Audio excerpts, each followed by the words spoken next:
હર હર મહાદેવ. આજે હું તમને બતાવું છું અમેરિકાનું ગામડું. ઇન્ડિયાનો તો ગામડો આપણે જોયેલો જ છે, પણ આજે અમેરિકાનું ગામે જોઈએ. જેટલો મારાથી બને એટલો વિડીયો લેવાનો ટ્રાય કરું છું. જો આ છે અમેરિકાનું ગામડું. સ્ટોપ સાઇન હોય એટલે તમારે ઊભું જ રહેવું પડે, નો મેટર વોટ હોય છે કે નહીં. આ 2000ની વસ્તીવાળું ગામ છે અને કોઈ લાઈક મોસ્ટલી બધો ગઈ ગયો જ રહેશે અને વિન્ટરના લીધે ઝાડ ઉપર કોઈ પત્તા વત્તા જોવા નહીં મળે. સ્નો હતો પણ આ બહુ ઓગળી ગયો છે, કારણ કે કાલ રાતે વરસાદ આવ્યો છે એટલે ઓગળી ગયો છે. ભાઈ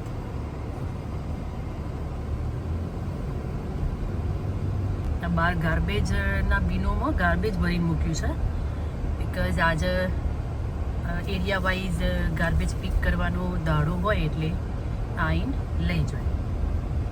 તો તમને બતાવો અગેન આ સ્ટોપ સાઇન છે, પણ આટલામાં કોઈ નહીં, કોઈ ગાડી નહીં, કોઈ પોલીસ કે કોઈ કશું ના હોય તો એ તમારા સ્ટોપ તો થવાનું, બિકોઝ સ્ટોપ સાઇન છે. બે બાજુએ જોઈને હેડવાનું. અને હોમે તમે જોઈ શકો છો એ છે કાઇન્ડ ઓફ કબ્રસ્તાન કહીએ આપણે. હોય કેમેટરી કી જુઓ, આપણે ત્યાં હોય તો બીક લાગે, પણ હોય તમને કોઈ જાતની બીક નહીં, આપણને પીસ ઓફ માઇન્ડ લાગે. છેલ્લે એક દાડો તો આ જ થવાનું છે દરેકનું, પણ ખબર નહીં આપણે બધાની હના માટેની દોટ છે ને જેમ આપણે મરી જઈએ છીએ, એકબીજાની દુશ્મનાવટ કરીએ છીએ, કોઈ ખબર પડતી નહીં. એટ ધી એન્ડ તો બધું હોય જ મૂકીને જતું રહેવાનું છે. હર હર મહાદેવ. હોય તમે દાડા આવો, રાતે આવો, કોઈ દિવસ તમને બેકાર જેવું ના લાગે, બીક ના લાગે, કારણ કે એવી કોઈ માન્યતા હોય રાખી જ નહીં. હશે દરેક જગ્યાએ ભૂત પ્રેત પલિતનું હશે, પણ કોઈ એવું વિચારતું એ નહીં હોતું કોઈ અવાય કે ના અવાય એવું. ખેતરો છે જેમાં અત્યારે કશું વાયેલું નહીં, પણ યુઝ્યુઅલી આમાં મકાઈ કે સોયાબીન કે એવું સિઝન લેતા હોય છે સમરમાં, ઉનાળામાં. અત્યારે તો ઠંડીનું કશું થાય એવું નહીં.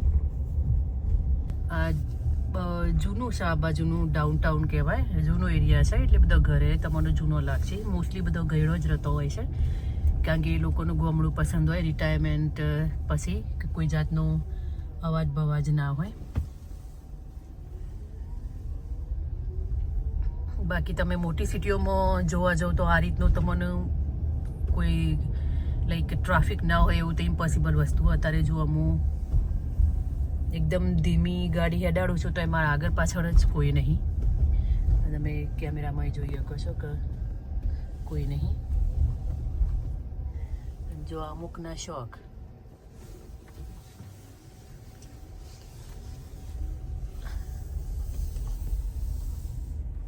જો અને ક્રિસમસ હવે આવશે ને 25 ડિસેમ્બરે, તો ડેકોરેશન કર્યું છે હાઉસને.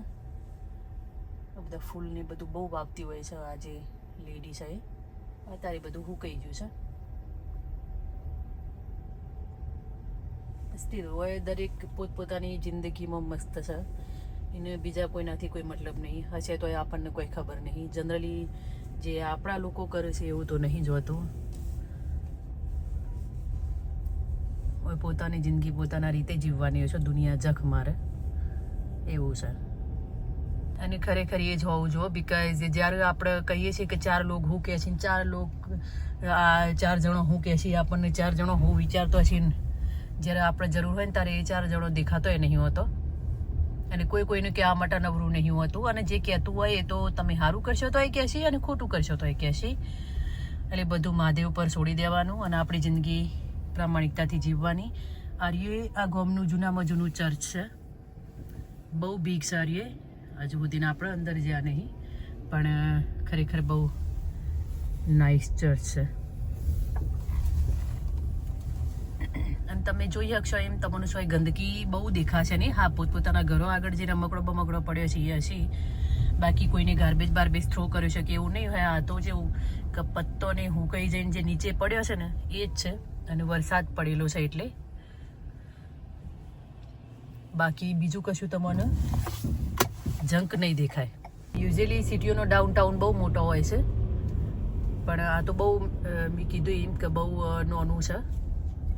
જો એ 25 સ્પીડની લિમિટનું બોર્ડ છે એટલે તમે 25થી વધારે ના જઈ શકો. અને આ બીજું ચર્ચ છે ટાઉનનું, કારણ કે મેં કીધું એમ ગળીઓ છે એટલે એ લોકો બધો મોસ્ટલી ક્રિશ્ચન જ છે હોય, એ લોકો માનવાના જ, અને વિચ ઇઝ ગુડ. ભગવાન સિવાય અમે આપણો ઉદ્ધાર નહીં. આ જેડા મોટા સ્ટોર છે ટાઉનના, અને તમે જોઈ શકો છો એમાં જે લાઇટોના થોભલા જેવું દેખાય ને એના ઉપર ક્રિસમસનું મૂકેલું છે ડેકોરેશન જેવું.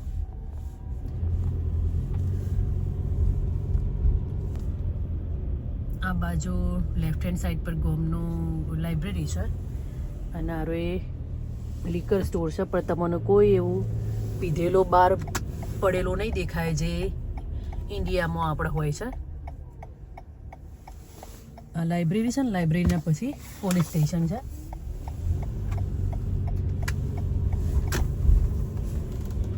અને હું મારા ઘેર જાઉં છું. સોરી, કારણ કે એક હાથે ડ્રાઈવ કરું છું ને એક હાથે વિડીયો રેકોર્ડ કરું છું, તો થોડુંક દેખાશે તમને મુવમેન્ટ જેવું એ કે ભાઈ વિડીયો સ્ટેડી નહીં, પણ એ તો રહેવાનું, કારણ કે એક હાથે ડ્રાઇવિંગ ઓછું ફાવે. મને તો આવી જગ્યાઓ બહુ ગમે છે. મને મોટી સિટીઓ નહીં ગમતી, બિકોઝ બહુ તમને હેડેક લાગે, ટ્રાફિક લાગે. તમે શિકાગો સાઈડ જાઓ કે ઇવન હોય કોઈ બી મોટી સિટીઓમાં જશો તો તમને લાઈક 1 માઇલ જવામાં તમને 10 મિનિટ લાગી જાય, અને 1 માઇલ 1 મિનિટમાં જ પતી જાય. આ બધો સ્ટોરેજ રૂમ છે કે જેના ઘરમાં જગ્યા ના હોય આ રીતે સ્ટોરેજ બધો રેન્ટ કરીને અંદર મૂકી શકે. સામાન રેન્ટ ઉપર જ હોય છે. અને હું મારા ઘેર જવા માટે આ સાઈડ વળી જવાનું, અને આ રેલવે ટ્રેક છે, પણ કોઈ દોડિયા ફોડિયા મૂકેલા નહીં હોતા.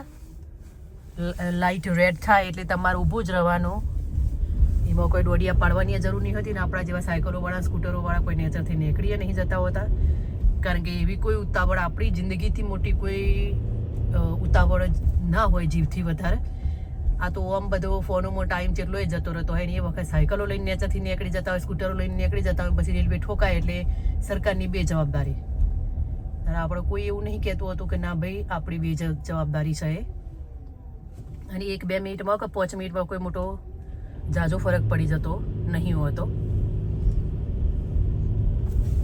હું કોઈને ક્રિટિસાઇઝ નહીં કરતી, પણ જસ્ટ વાત છે કે આપણી જિંદગીથી અમૂલ્ય કશું જ નહીં.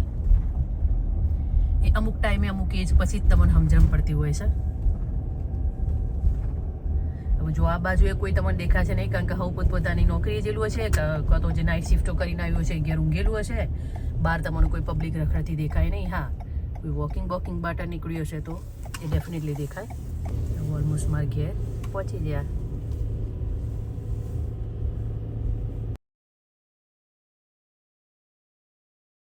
If you like my video, please like, share and subscribe my channel.